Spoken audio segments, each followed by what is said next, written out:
uh, penalties to their reserve time. If nothing else, this is of course tea time to Oda, bringing to you this particular game of the ESL India Premiership, organized by Nodwin Gaming, sponsored by none other than ROG and HyperX. But moving right into the draft, we do see the Slark getting banned out by the old monks themselves, and Drugz taking the Tinker out of the pool. So some interesting bans coming through. Looks like both these teams are wanting to do more of a comfort banning style of play instead of actually banning out heroes that are in the current metagame, that are in the current international metagame, if nothing else. As we do know, TI is going on, and mostly you do see heroes like the Elder Titan, the Ricky Maru, and all these different support set, and even to some extent cores as well. The Drow Ranger and the Mirana are two heroes that really immediately pop to your mind when you're thinking of first ban material in these days. But the Alchemist, of course, has always been a bit of a staple SEA first pick, so Drugz banning that out doesn't really seem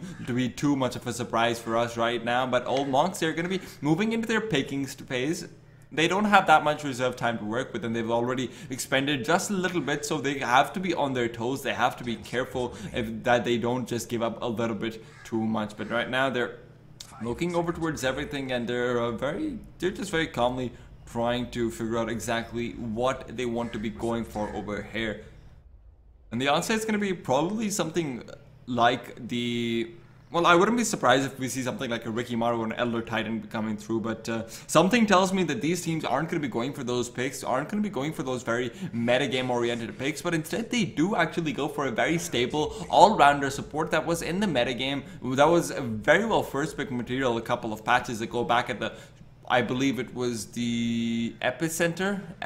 Yes, Epicenter LAN had almost about 100% pick or ban rate for the Vengeful Spirit. So definitely a hero that hasn't really been nerfed or buffed all that much, but has fallen a little bit out of favor recently. But Drugz, they immediately start up with the Faceless Void Invoker combination, something that really does surprise me, since Old Monk having gone for the Vengeful Spirit, which is normally considered to be one of the best supports in actually dealing with the Faceless Void alongside the Shadow Demon, the Oracle, and just defensive supports like that have the capabilities. And that really removes a lot of the potential of a Faceless Void Chronosphere. If you're not able to get the Venge in the Chronosphere as well, and if the Venge is positioned correctly, then you should never get her in the Chronosphere, then that could very well just end up being something that's not really ideal for you.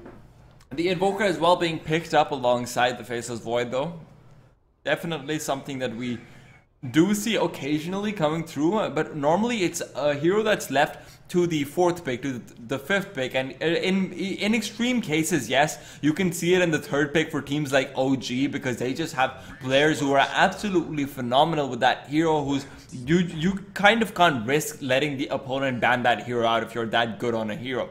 But they go with the Beastmaster on the side of F-Toll Monk, and it's definitely a good pick because it'll provide them vision, and it'll give them a great idea of where the Faceless Void is trying to approach them from. Drugz though right now looks like they do want to go for the full-on heavy 5-man teamfight lineup, as they do ban out the Silencer, not wanting to get quickly silenced the second he gets his Chronosphere off, and that would of course be very detrimental towards that Invoker who would like to get off his abilities in the duration of the Chronosphere. But the 3rd ban now coming through from Monk. The question is, what do they ban out? Do they go for something that's even more teamfight oriented, but also a little bit current meta as well? The Keeper of the Light wouldn't be a bad ban over here, as Drugz do seem to be going for all their eggs to be put in the Chronosphere basket. And you know that basket can tumble very, very easily, but with heroes like the Keeper of the Light who can really just help hold out objectives and whatnot to allow you to actually get that one big dream team fight that you really do need. But Drugz, surprisingly enough, ban out the Death Prophet as well. It's a hero that pairs up exceptionally well with the Faceless Void, but with the Invoker being picked up, it's very unlikely that they do want to be going for that themselves. But banning it out, they don't let Old Monk get that physical damage, Death Baller going on. And the problem with the Death Prophet is when you're playing as the Void, if she gets her exorcism off before you jump her or before you actually go on her, then the exorcism ghost will keep doing damage to you and your allies while you're in the Chronosphere. And it doesn't matter if you disable her, because at that point she has her ultimate out, she's dealing damage, she's going to heal up when that comes back to her. So that's really not a favorable position. So Drugz, they decide they don't want to face up against that, and they just straight up end up banning it out. But now Old Monk, they're looking towards their 4th ban And they do take the Earthshaker away, taking away that strong roaming potential, very highly defensive support with the Fissures can really allow positioning to be an absolute advantage for the side of Drugz. Old Monk, of course, if they manage to get their hands on the Earthshaker, it could be a little bit of a problem because of the immediate blink initiation onto now the Terrorblade that has been picked up. So Illusion Heroes, definitely I can see where they're going with this. Actually, no, Drugz picked up the Terrorblade, never mind. But Drugz surprising us with the Terrorblade pick. It's not really something you expect to see being paired up with what is the starting combination of the Faceless Void plus Invoker. Maybe they're going for a bit of a 4 protect 1 strategy and trying to go for 4 heroes that can fight very well without the Terrorblade, so the Terrorblade can just split push away, try to take down some towers here and there. But Old Monk, they immediately come out blazing with the counter pick. They pick up the Timbersaw, his high burst damage, his high pure damage just rips Terrorblade to shreds, and Terrorblade's only real defensive capability is that very, very high base armor of his and that very high agility growth that allows him to maintain the high armor stats that he does have. The Drugz, they've got to be careful and they've got to be able to pick something that really does synergize well with the Faceless Void and the Invoker, but can also burst down the Timbersaw, or at least lock him down somewhat. And the hero that immediately comes to my mind is the Skywrath Mage. It's a good silence, it's a great combination with the Chronosphere as well. Even to some extent, the Invoker is good with the Skywrath Mage because Skywrath can very easily gank lanes just level 2, even at level 1 with the long range concussive shot. Invoker with his Cold Snap can just absolutely destroy lanes. So if Skywrath is able to go for a quick gank in that mid lane, in what will probably be an Invoker versus Timbersaw matchup, then Timbersaw could very well end up being shut down before he even has the opportunity to go up to that Terrorblade and start throwing out Chakrams and Whirling Deaths. 4th pick now en route for the Drugz side, and the question is, I mean, they're probably going to go for something that can counter out the Timbersaw, but what exactly can Old Monk go for? They go for a really odd pick in my opinion. I don't particularly like this because the Cold Embrace, as good as it is in actually keeping your heroes healed up, it's not very good against a Timbersaw, and generally it's not very good against magical or pure damage, which obviously the Timbersaw just provides so much of. And Old Monk, they can still go for their second support pick in this 4th pick, and they have a line available to them. So a line great against a Timbersaw, great against a Terrorblade, great against a Winter Wyvern, to some extent very good against a Void and the Invoker as well. Being able to burst and disable those heroes down so that they can't get off their evasive spells is absolutely insane. But now Drow Ranger being the pickup for the side of Old Monk, it's not great against the Faceless Void, but it's definitely one of those heroes that can push almost as fast as, if not as fast as a Terrorblade. And with this now, Drugz have got to be feeling a little bit uncomfortable. They've got to ban out the Mirana over here, otherwise Old Monk could just end up going for that. They can send that Beastmaster into the jungle, play that 4-position style. They can send the Timbersaw into the offlane and make it a middle lane Mirana, or alternatively it could also be a 4-position Mirana and send her into the jungle in that 4-position Iron Talon first jungling style. With the arrow, it's very effective. You can obviously quickly kill creeps with the arrow, but that's exactly what Drugz are thinking about as they do ban that one out. So Monks, they're probably going to be going for a range hero over here, but they do still need only the support. So Drow Ranger over here is going to be left very much alone in terms of her aura and the benefits that it does provide to their team. So Old Monk, they're feeling a little bit shaky right now. They're not quite sure what to go for in this situation. They're not quite sure what to ban out. More importantly, I still think that a Keeper of the Light would not be a bad ban coming through, but with the recent picks that have come out from both teams, it's probably not the absolute best. A Lion as well would be decent for the side of Drugz. They do of course high up the Lion ban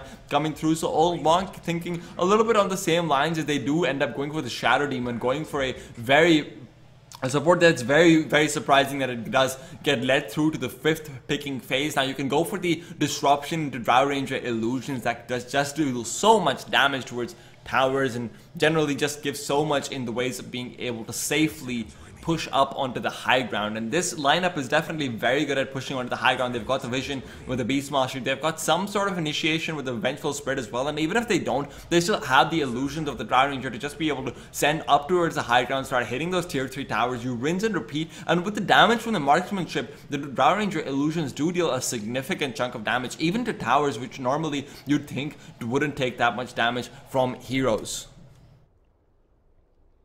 Well, from Hero Illusions rather. But now Drugz, they've got 20 seconds left on the clock, and the question is, what do they go for? With the Lion banned out, they don't really have that many supports that are great at disabling up a Timbersaw that synergize well with the Winter Wyvern as well. So the question remains, are they going to go for the Skyrath Mage? And the answer is definitely going to be no, as they go for an Undying instead, going for a bit of a brawling strategy. And beyond the...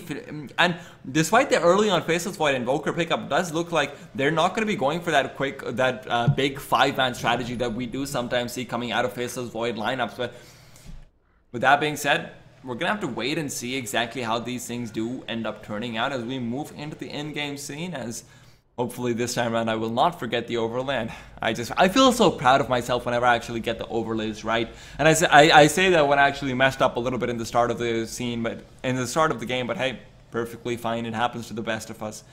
And I'm definitely not the best of us. To those of you in the chat who are wondering why Nishant Cloud X isn't here, well, the answer is just that, you know, Cloud X, he's been kidnapped. He's not going to be costing ESL India anymore. He was actually taken away by the Yakuza. If you don't know who the Yakuza is, then you lead a better life than I do, and you definitely lead a better life than... Oh my goodness gracious. We do see some disconnects coming through. It looks like there might be some server issues, and I do quickly need to change some settings. So guys, I'm going to quickly switch over towards the other overlay, but don't worry, I'm going to keep talking, just to, you know, bumping up some of my graphic settings, if you know what I'm saying. I don't particularly want to show you guys this potato quality that I did end up using yesterday, unfortunately, but hey, what can you really do? What can you really do? And the answer is just upgrade it away. Yep, man, we're looking much better. We're looking up. Okay, I messed up the scenes. I had to jinx myself, didn't I? Looking much better right now. So we are going to move into the introductions while we wait for these players to reconnect. We do have the side of old monks going to be Apu on that Drow Ranger, who's rocking some cosmetics for himself. The Shadow Demon going to be picked up by Oxyon, Ace on the Vengeful Spirit, Penguin on the Timbersaw, and finally Kung Fu Patel on the Beastmaster. On the dark side, we do have the Invoker being picked up. What in the world is that hideous monstrosity? Wow, that is a set that I have not seen before. Huh. Well, I mean, the Invoker being picked up by Sparky Boy, whose sense of style and heroes at least is... Why is the Faceless Void? Why does he have hypothermia?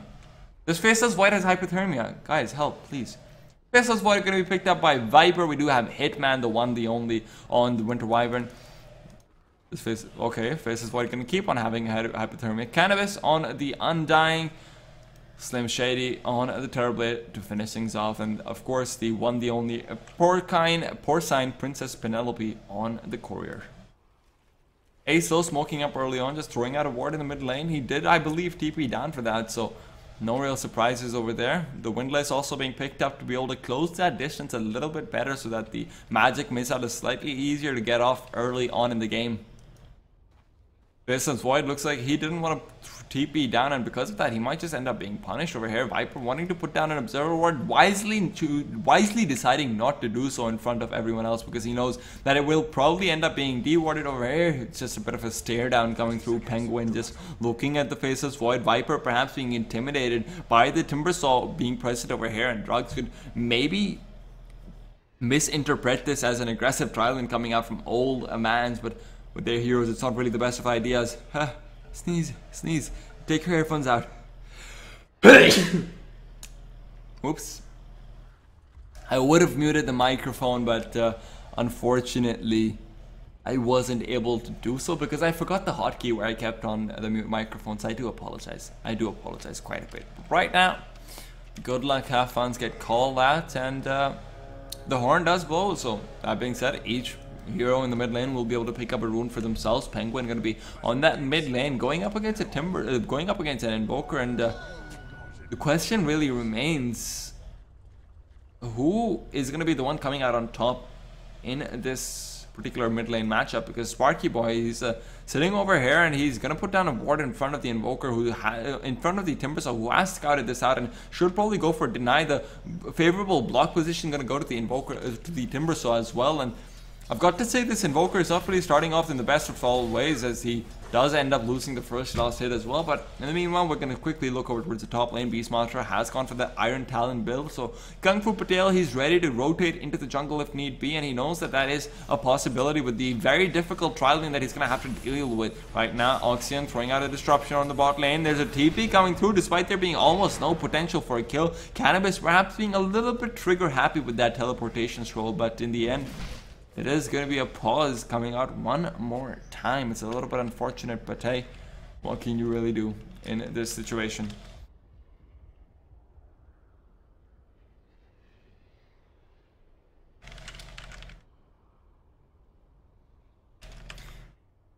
And the hotkeys call does come through, and it does look like the Radiant side are ready for a resume. They're ready to rumble as Penguin once again in the mid lane.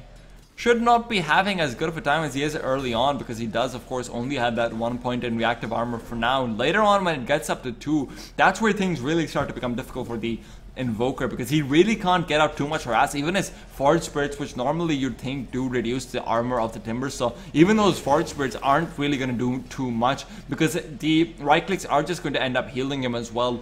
At the same time, the sentry ward being dropped down, Penguin's going to be able to get a quick tango onto the Observer over there. That's an extra 100 gold in his pocket, and that will be a pretty big deal for him coming out in the spot lane. And speaking of which, bottom lane, Cannabis, Undying, I don't know about this rotation over here. He could technically do quite a bit, and they could actually even maybe go for a couple of kills, but Oxion, the disruption, is a little bit too defensive, and right now they want to go on the offensive as he throws out the Soul Catcher, perhaps not realizing that you can actually throw it out while the disruption is still ongoing. And it does get onto the Undying, and that's going to be all she wrote right now, though. I've got to say the lane control isn't really absolutely stellar coming out from the Radiant side. They're going for some pulls and whatnot, but they are single pulls, and it's going to be Ace who just ends up pushing out this lane even more. The Arcane Rune over here going to be picked up by Viper instead of the Undying, which would probably have been a little bit better of a decision. The additional stacks of decay coming through could have been very, very toxic for the Radiant side to actually deal with. The 6-second cooldown on level 1 and only about a 54 mana cost or something on those lines, but mid lane that decay is going to be put to use. Penguin is going to be backed off right now, but with the bottle he's perfectly fine, and this is what I talked about. He's got the 2 points in the reactive armors, and he can really trade better than absolutely anyone. Even with the Undying coming through and reducing his strength, taking his total health pool down, it's just not enough for now. Later on, we're not sure. Later on, maybe it becomes a little bit better for this Invoker, but for so far, he doesn't really look to be having too much of a good time. 6 for 4 compared to the 15 for 4 on Penguin, and Penguin is actually keeping up neck to neck with the almost completely free farming Slim Shady Terrorblade. And with that, it is going to be the bot lane that's been gone on. The stun comes out from Ace. It's going to be the magic missile onto Viper, but he just backs himself off there, trying to dive for this tower. They're just trying to pressure and make sure that he can't really get too much experience in this lane. But Viper, he's going to turn around, he's going to walk back to the creeps, and that's going to be his level 3 hitting the mark. And compared that to the Beastmaster, who's actually somehow doing a little bit better than him in terms of both experience and to some extent gold as well. He's sitting at double the last hits of the Faceless Void, so is sitting in a very comfortable position right now, while meanwhile Hitman on the Winter Wyvern hasn't really been part of too much action. Bot lane, speaking of action, there's going to be a go onto Viper, but unfortunately once again the Soul Catcher just couldn't connect, and they decide to back off, and they don't decide to pursue up any further, just pushing out the lane more with the Siege Creep being present for the Radiant side. They do want to be able to push down this tier 1 tower as soon as possible, just do what a Drown Ninja does and take control of the map early on. She's going for what looks to be a Dragon Lance early on, unless that is of course the build up for Treads. Now to those of you watching, if you don't know, Band of Elven can actually be used in place of the Belt of Giant Strength to make up Treads, but right now Kung Fu Patel gonna be slowed down by decay, but won't be brought down because the Arctic Burn is not here just quite yet. Winter Wyvern is just prioritizing the pull so much. Hitman is having the time of his life, but at the same time you need to keep in mind, is this a wise decision? letting the Beastmaster get as much as he is out of this lane over here. Kung Fu Patel is sitting at level 4 in what should be a very difficult lane for him, while Invoker mid lane, he's also sitting at level 5.5. Bot lane, we see another stun coming through, but Viper at this point, I just expect him to be able to get away almost always. He's getting even more than the Beastmaster is, which is probably a mistake coming through, but now Ace can go in with the stun, and indeed he would have, but the quick, oh dear, the first blood coming out. It's going to be a solo kill. Not quite sure how that happened. Invoker was sitting pretty low, but it looked like he was playing a little bit safe. But without the Timber Chain, being able to dive underneath the tower is definitely a very bold move, and it requires some sort of mistake being put out from the Invoker. Right now, this Drow Ranger, though, I'm a little bit worried about her. She's sitting at level 4. And that's not the best situation on a hero which desperately relies on the level 6 so badly. No, wait, there's a turnaround on the top lane. Kung Fu Patela, he is a man and he does not care. Is going to be able to back himself off. The disruption also coming through. Oxygen with the rotation coming in, and Hitman, he tries to gold embrace himself up, but it's going to be a double kill for Penguin. Now sitting at a killing spree, level 7. 5 minutes in, while the Invoker, just poor little thing, almost level 6, going to be hitting that just now, while the Vengeful Spirit does pick up her experience in that mid lane. Drow Ranger finishes off those shreds before going forward for the build up into a Dragonlance, and it will be a Penguin who picks up a Bounty Rune going on to mid lane. Maybe he wants to get a quick 1-2 on Sparky Boy, but Sparky Boy is very slowly being turned into Sparky Girl if he keeps staying in this lane like that. Faceless Void still with a Hypothermia. I'm slightly interested to see whether he actually has it on his face in the model as well, but looks like we won't quite get a glimpse of that face, but what can we really do? Top lane, there's a quick 4-man group up, and although Timbersaw isn't there, everyone else really is. And the party hasn't started just quite yet, and it's already been scouted out. The Dire side with a good observer ward being put down. They know exactly what's going on over here, and with the Drow Ranger there, though, they don't care if the Dire side know. They can just push this tower down, and I find this a very bold move that they're able to actually go for this despite actually hitting level 6 from the Drow Ranger. And this might come back to bite them later on, because this Drow Ranger is very, very slow at actually taking down those towers before she hits that level 6 mark. She's got some fair amount of damage to her name. She's sitting at all literally just 100 damage, but with that level 6, that's going to be a lot more. It's going to be about a 40, if I'm not wrong, a 48, I think it's a 48 damage buff with the level 2 or, well, level 3 aura is going to be what she goes for. But now Viper, he goes in, he's got the Chronosphere. Ace will be slowed up, will be brought down, and now onto Apu. Apu's going to back himself off, but there will be the slow from the Tombstone coming through as well. Kung Fu Patel is being slowed up by the Arctic Burn. Hitman with a long range, just right-clicking away. One more Decay Stack and one right-click from the Slim Shady Illusion is going to be breaking apart the Radiant side piece by piece, and this Drow Ranger is suddenly not paying level 6 is coming back to bite her, because Faceless Void, he's got that massive experience advantage, and that is where it really does come into play. And middle lane as well, surprisingly enough, the Invoker Sunstrike not coming through, otherwise it would have actually ended up killing the Drow Ranger over there. She's only level 4 and now hitting level 5, but she was on the Agility Tread, so that's really a very easy kill with the Sunstrike and the Chronosphere both being used. Cannabis gonna be slowed down by the magic missile, but he just shrugs it off and limps himself away to safety. Viper just threatening to go onto the high ground if need be, but without the treads, without the Vladimir's offering, he doesn't really have that much damage unless it's in the Chronosphere in conjunction with some more heroes as well. But right now, Penguin, he's the only hero the Radiant side needs. As he's strutting his stuff, he's walking forward, he's just showing his spunk on this top lane. And that spunk might not be enough, because Drow Ranger is still not level 6. She's gotten 2 Band of Elven skins up for herself, and the agility is definitely racking up, but you honestly can't, you just can't say that this damage is enough to bring down this tower as quickly as she needs to. The 40 bonus agility is desperately needed, and with the 32% extra damage that would come through from that, it would be an additional, about 13 more damage coming out from the Drow Ranger side. So just hitting that level 6 should probably be about 60 more damage, assuming that she's not actually sitting next to the creeps or sitting next to a hero, more importantly.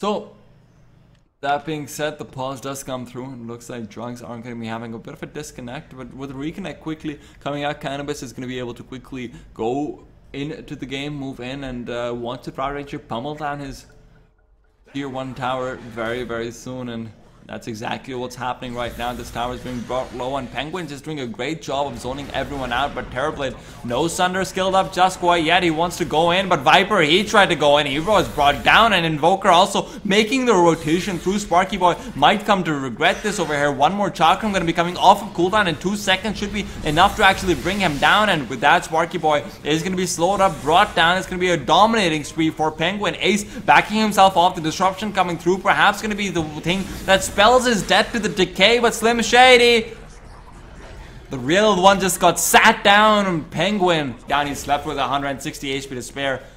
Ace turns around for a wave of terror. Kung Fu Patel throws out the roar as well, but they don't have the damage follow up, and they've got the cold embrace. No, Sparky Boy should be able to back himself off. The silence won't be enough. He throws out a Sunstrike, will connect on Ace, and that will be the Vengeful Spirit soon to fall because of that. Oxygen trying to get close enough for the disruption to come out, but now Slim Shady, he's slowed up. Aku, Kung Fu Patel getting sundered, but unfortunately that sunder doesn't really bring him down too much. The Turboblade was at 50% HP or so. At the end of the day, it's just a little bit of a quick regeneration for him, while Kung Fu Patel backs himself off. He's got the Tranquil Boot, so he doesn't care all too much, and he will be able to heal himself up almost practically to full by the time he makes his way up towards that top lane. But Penguin, he's looking to be finishing up that Bloodstone as soon as possible, sitting about 900 gold away from the point booster. Should have that at the rate that he's going. He should have it in about 2 more minutes, and that's a great Bloodstone timing, 13 minutes in. It's nothing to scoff at, and they've got to be feeling very, very afraid with Sparky Boy not even hitting that Midas timing just quite yet, and another pause going to be coming through. Unfortunately, this has just been the game of back and forth pauses so far, and it does look like maybe some connection issues going on, maybe some internet problems that are taking place right now. But Old Monks, they have got plenty of pause time left, and they're going to be able to go for a resume pretty soon. But right now, look at the net worth disparity. We've got the Timbersaw sitting at 6,000, which is more than just respectable. That's very good for 11 minutes in, and you just suddenly look towards the Terrorblade and the Drow Ranger sitting at 3.9k each. The highest net worth is 50% higher than pretty much everyone else in the game. So Drow Ranger, she's really got to step this farm up, and now with the Dragon Lance, that's exactly what she's going to look to do. Level 7 soon on the horizon. We'll be able to get that level 4 position aura up. That will be the last little bump in her damage before she gets that level 11 mark and gets another few items. Probably going to go for the Shadow Blade after this, if it is going to be the build that we do ordinarily see coming through from professional players. That being said though, this Drow Ranger, she's got her work cut out for her. As the reconnect comes through, we saw what happened in the previous fight. The Invoker almost didn't go down, and indeed, actually, no, he didn't go down because the Winter Wyvern Cold Embrace just really prevented Drow Ranger from dealing any sort of damage to that Invoker. And this is where you really wish that Drugz hadn't first banned out the Slark, because Slark's just one of those heroes. Even if he's only right-clicking away onto Cold Embrace, at least he still gets those Essence Shift stacks. That are so effective in team fights. And now with the Observer Ward being dropped on the high ground, that was scouted up, and no real detection on the Radiant side. They don't really have the sentry. No, wait, yes they do. Ace has got 4 sentry wards to his name, and this is going to be a quick little D ward coming through, and putting down the ward in such a way that it could scout out a little bit more towards the right side if any rotations or whatnot were coming through under the guise of invisibility. Perhaps a late game Ghostwalking Invoker would be something that would put down some risk for that, but before that happens, it's not going to be all too likely that we see anything of the sort. Cannabis on the Undying, level 6 en route, but the Dire side using the scan to realize where the Radiant are. They don't really have any vision whatsoever. The only vision that they have is because of this Observer Ward that does scout out the courier over at the secret shop. I wonder what it's gonna be purchasing up. Perhaps it's something for the Drow, but more likely than not it's gonna be the point booster for the Timbersaw, which he's just about 200 gold away from finishing up. If they let him have these last hits, then he would have actually been able to wind that one up, but unfortunately the Beast Monster getting a little bit greedy, and he's gonna have to wait for this tower to go down. But the Drow Ranger seems to be a little bit afraid, but she does have the incredibly long range with the Dragon Lance. It just allows her to be able to tear down. Oh, hold that thought. The Dragon Lance not going to be enough to right click all the way to the high ground, because Viper, he's found Oxyan, and now they want to go through without that disruption. This should be a very easy team fight for them to take. No disruption, and if they catch out this Vengeful Spirit in the Chronosphere, then there's going to be no defensive capabilities. There's going to be nothing to actually allow them to bail out this Drow Ranger. And with the very way Vengeful Spirit is positioned right now, Sparky Boy could very easily pave the way for Viper to go through, Time Walk in, and Chronosphere up onto 2 essential targets. But at the end of the day, they're going to be content with just maintaining their tier 2 tower's health. Beastmaster now getting a little bit closer towards that Necro bookmark, but Drow Ranger, I'm a bit concerned for her. She just isn't getting the experience that she needs, and that really reflects in the graphs that are just 500 experience, but net worth is sitting almost at 5,000 in favor of the old monks, and none of that is for this Drow Ranger. Even the Terrorblade now sitting almost at level 9 and has his own Dragon Lance finished up. Well, speaking of items being finished, Sparky Boy gets a big one. He does pick up the Midas for himself, and level 10 is en route. He's 666 right now, and indeed he needs to sell his soul to Satan if he wants to be able to get up that Meteor anytime soon. And one more time, the disconnects are coming through just everywhere. Drugz and old monks really need to be working on their connections a little bit.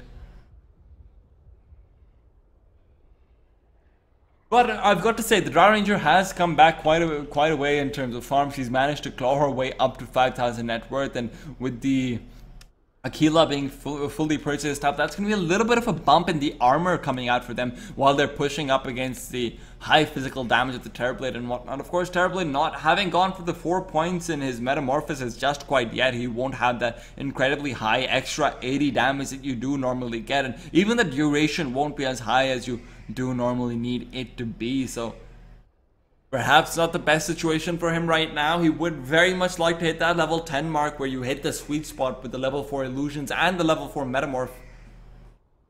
But until that happens, until that comes through, they're going to be fighting with half a weapon.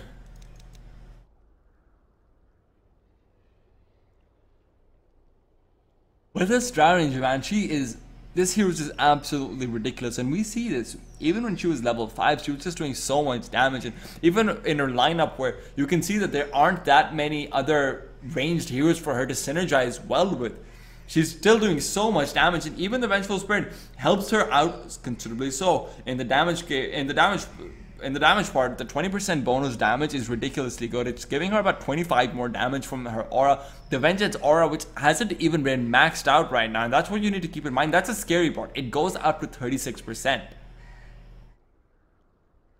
And so the disconnect does come through. Unfortunately, Slim Shady doesn't really know exactly what is happening. Looks like Airtel is taking off right now, and hopefully could be a reconnect coming out very soon. I wonder if I have time to go get myself a glass of water, and that's a real question that I've got on my mind. But the other question that I've got on my mind is, what exactly is this Undying going to go for? Is he trying to go for a mechanism over here, or is he trying to go for more of a pipe build-up? Because they do need a mechanism going up against the massive amounts of damage that are coming through from the Timbersaw and everything. The mechanism would be absolutely phenomenal for the dire side. Just being able to buff up that 250 extra HP, the burst heal is so incredibly good, and I'm surprised that we haven't seen more sticks coming out on the supports as well, because the stick is just so incredibly good against the Timbersaw, who relies on being able to throw out more and more spells than you would be normally used to. Even the Terrorblade, the magic wand isn't so bad of an item on him. Yes, it's 500 more gold that you're kind of throwing down the drain for a very mid-game, early mid-game item, but right now, if they're not careful, this game will be finished in the early mid-game as well. Looks like the Radiant side are getting a little bit impatient, but it does seem like the Undying is going to be back, and Cannabis should be reconnecting very, very soon. Unfortunately, old monks aren't really on the same page when it comes to deciding what exactly they need to be going for, what exactly they want to be doing over here. Because the Shadow Demon is, of course, saying that, you know, take your time, while the Penguin just going like, make it fast, make it fast. Take your time, make it fast. Take your time, make it fast. Take your time, make it fast. But hey, it really does hurt when the team isn't on one page. And, you know, one of the guys is just so cheerful and nice, and he's just like, yeah, okay. You know, guys, it's okay. You can let them pause. It's okay. And the other four just turn around, look at him, and they're like, no. You know, this is not happening. This is, what is wrong with you? We've waited so long for these guys. And like, but they waited for us too. Like, so what? But guys. And that's where they just kind of slam him into the wall, watch his nose bleed out as he dies, and they're like, this is why you play support, Robert. This is why you play support. Okay. And Drugz being very nice and being very cooperative and actually answering all the queries, which is always good to see. But I've got to say, this Invoker, I just find him very, very distracting right now. Just look at him. He looks ridiculous with the amount of... Just look at this. This just looks like one of those people who overdress themselves a little bit too much.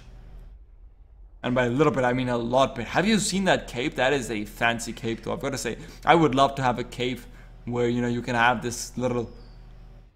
I'm not sure what you would call it, but this weaving going on between two different parts. And oh my goodness, that's a lovely, lovely cape. The unpause is actually coming out from the Radiant side. Unfortunately, Drowning are getting a little bit... oh dear. Oh dear.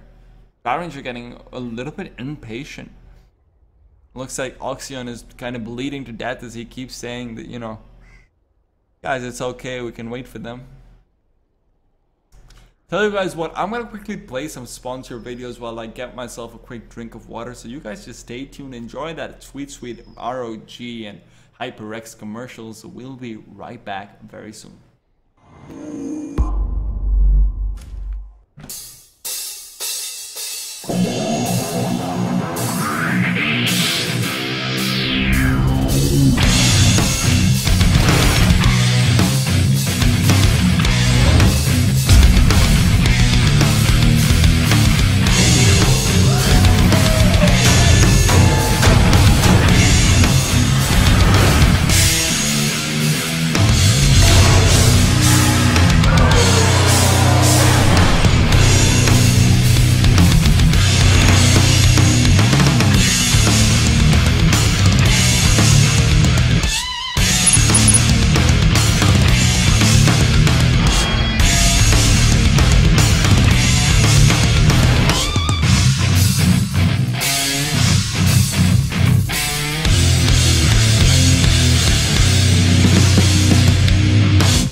Well, looks like sponsors are gonna be happy as their videos finish right as the reconnect comes through. So that's gonna be that's a fortunate coincidence.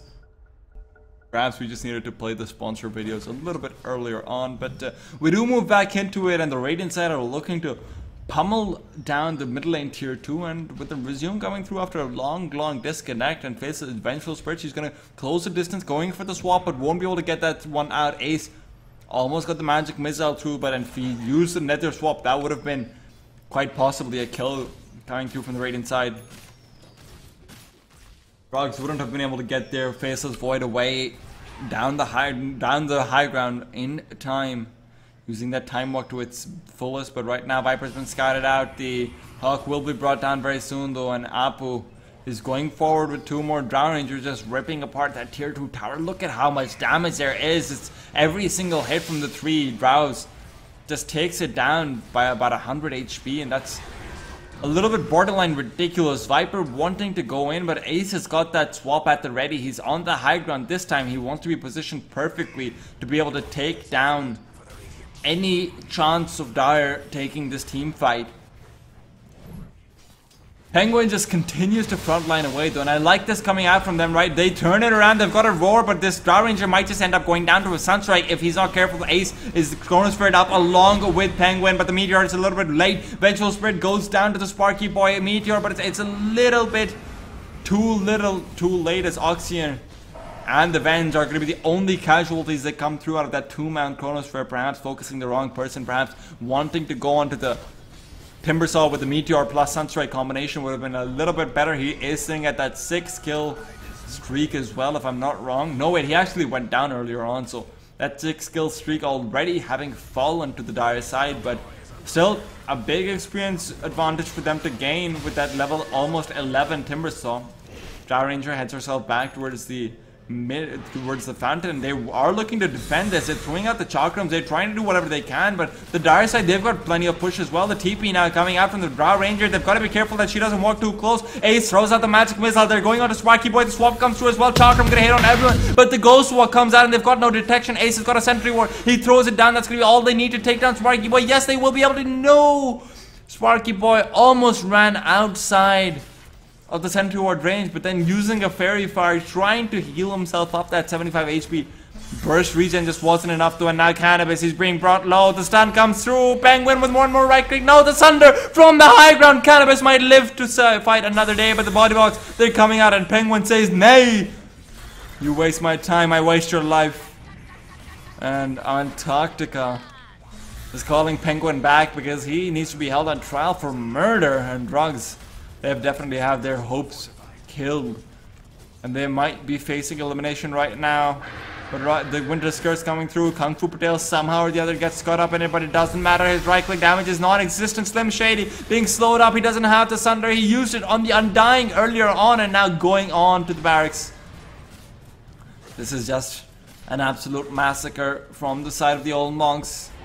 They're getting their revenge for the disconnects, and their revenge is sweet and stony, because the barracks are made of stone. Honestly, that's the only reason why. That was not very good for me though, I've got to say. Stony, was that really the best I could come up with, and was that really the best Viper could do with the 2-man Chronosphere? The stun coming out onto him, but Magic Missile not going to be enough to take him down though, and Penguin is going to be facing the full might of the Metamorphosis. He's trying to take down the Tombstone, and he will be able to do so, but the Sunstrike is going to come through. It's not going to connect on anyone. Unfortunately, Ace already having backed himself off, and Viper faces Void, going to be picked apart by Kung Fu Patel and Penguin. Penguin wants to go into Slim Shady. The silence comes through. Slim Shady has not got a Sunder up and ready, and Hitman, he doesn't have a Cold Embrace, and he's going to be left with nothing to live for, nothing to live with, as it's a triple kill for Penguin. Undying respawns, but he's just staring down the old monks' faces right now. Kung Fu Patel as well. The Chakram Whirling Death combination being thrown down. Cannabis has only got so long to live, 2 more seconds, and it should be enough. It's an ultra kill for Penguin, and really would love to have one more person walk into his arms, as that 20 charge Bloodstone is healing him up so damn quickly with the 20 charges of reactive armor as well. Viper is just left speechless because he can't do anything to Penguin. He just can't touch this man. He's got 27 armor, and Viper's only got about 98 damage right now, not even the triple digit mark. And Apu just rotates down towards his bot lane, looking down at that tier 2 tower, the last one of the game, and this last one will be joining its fallen comrades very, very soon. Lotus Orb now finished on Penguin. No Sunder is going to be coming out on